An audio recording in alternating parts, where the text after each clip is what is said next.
एक यंग लड़का राजू अपनी दादी के साथ एक छोटी सी जिंदगी जी रहा होता है, लेकिन उसकी दादी की यादों में सिर्फ एक ही नाम बसा होता है, कनक राजू, जो बहुत सालों से गायब है।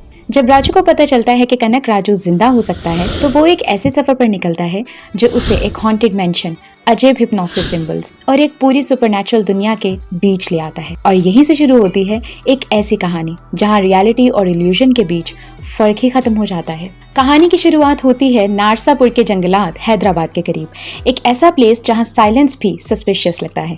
यहाँ हम देखते हैं एक डेड बॉडी ट्रांसपोर्ट करने वाली गाड़ी।